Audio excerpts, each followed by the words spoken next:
So I am going to be adding Bitcoin into my long-term portfolio. And no, this is not actually a Bitcoin. This is just a random coin I found. But I'm going to be talking about why I'm adding Bitcoin to my long-term portfolio. So not too long ago on this channel, I gave my technical analysis on Bitcoin. I'm just going to draw this little resistance line.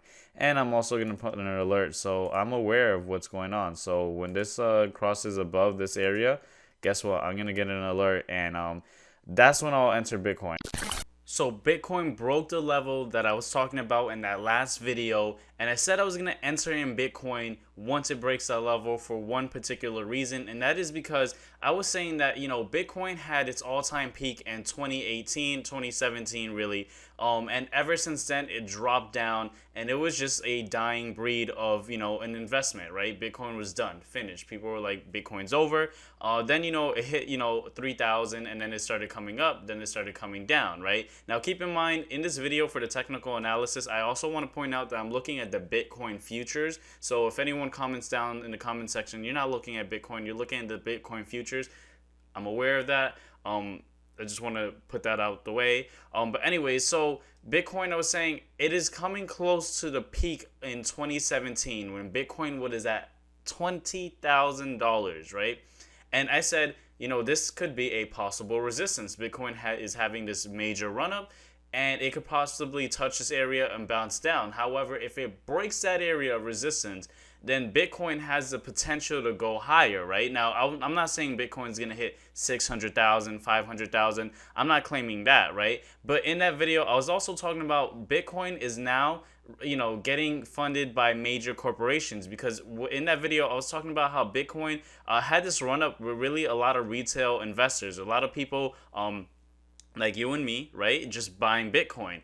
And it wasn't a lot of institutions buying into Bitcoin at the time in 2017 because, Bitcoin was just kind of this unknown thing, right? And it's still kind of unknown, but it's definitely becoming something that's more common. And we had, a couple big institutions invest millions of dollars into Bitcoin. So with that being said, with Bitcoin becoming more popular, we're probably going to see more of this, of more institutions buying into Bitcoin. So now we're going to have this run where we have institutions buying into Bitcoin, and then we're going to also have retailers or retail investors like you and I, right? So that was really what was the message in that video. And I was saying, if Bitcoin breaks that level, I'm going to buy in. So Bitcoin broke that level, and now we're looking at this area over here. So again, we're looking at almost a 10-year chart on Bitcoin right here on the futures. But let's go ahead and look at first a 4-hour chart, and then we're going to go into a 1-hour chart, right? So something I want to point out is, from that time that I made that video, it touched that area and it just broke through it. I mean, it was crazy. And at that time, the upper linear regression channel was around here, and I said there's a possibility of a pullback, but Bitcoin is just having a major run. So now we're at this area over here if we're looking at the 4-hour chart, and it is having this resistance over here at the top linear regression channel, right? Now, yeah, there's a possibility that it can pull back, right? We can't just ignore that. But, Bitcoin has been really bullish that it's, honestly possible that it could just break through this resistance easily, right? So, again, you want to be mindful of that. Again, mitigate your risk, especially with something as volatile as Bitcoin. So really, my game plan is to buy into Bitcoin and hold, right? I'm going to hodl it. And if it does, break this area below around here where the resistance I set before, which is now support, if it breaks that, then maybe I might consider getting out of my position. But I'm going to hold on to Bitcoin in the long-term game because, again, we just have this new, buyers, these institutions buying in. So let's go ahead and look at the 1-hour chart as well. So we see in the 1-hour chart, again, the linear regression channel is, the top one. There's still room to go, right? We're kind of hovering above the middle linear regression channel, and we could see that it's been holding up as a nice solid support. We see that, we broke through that area, and then it hit this area over here. It kind of almost became a resistance over here with the top linear regression channel, kind of hovered and consolidated, went higher again, printed new highs, then fell down and touched this area of the middle linear regression channel, and it acted as a support, and it kind of just, consolidated, did it again, went up, consolidated, did it again. So we're hovering around here. So really, if we could hold above this area, and I'm going to go ahead and put an alert, so if it does break below that area, I'll also be mindful of that as well. But if we could hold above this area, then that is just great news that we just have more room to run up and have a bigger bull run for Bitcoin. It is, honestly, one of those things where I'm not saying this is an opportunity that you're going to miss if you don't buy into Bitcoin, because I don't want to be that person, right? Because a lot of people lost their money in 2017 where they bought Bitcoin at the top and then it just collapsed, right? So again, you want to mitigate your risk. You don't want to buy something just because I buy it.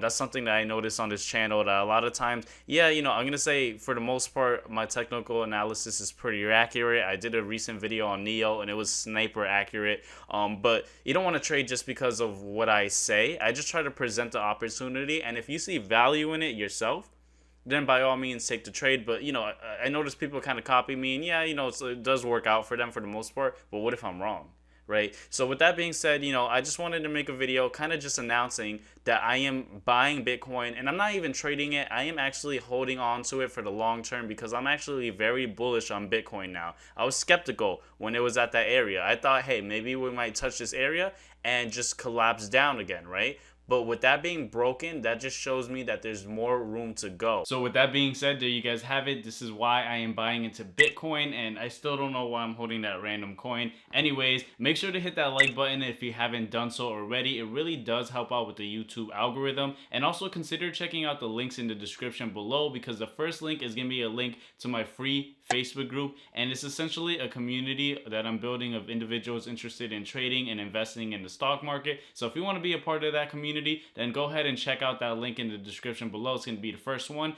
And I typically upload a nightly watch list of stocks that offer a potential to make a profit. So again, another reason to check out that free group. But again, also I do want to put a disclaimer: just because I put stocks that offer a potential to make a profit doesn't mean you guys have to trade them. But I just want to say that. Anyways, also check out the second link in the description below, because it's going to be a link to download Webull. And if you sign up with Webull with the code in the description below, which is my affiliate code, you will receive one free stock after depositing $100. So there you go. It's free money. When I actually first signed up with Webull, believe it or not, my first free stock was a share of Google, which was $1,200 at the time. And I even made a video with that experience of how when I signed up for Webull, my first free stock was a share of Google. But yeah, who knows what you might get. It's valued up to $1,600. So maybe you might get I don't know, a Tesla. I mean, who knows, right? But definitely check out that link in the description below. And with that being said, I'll see you on the next video.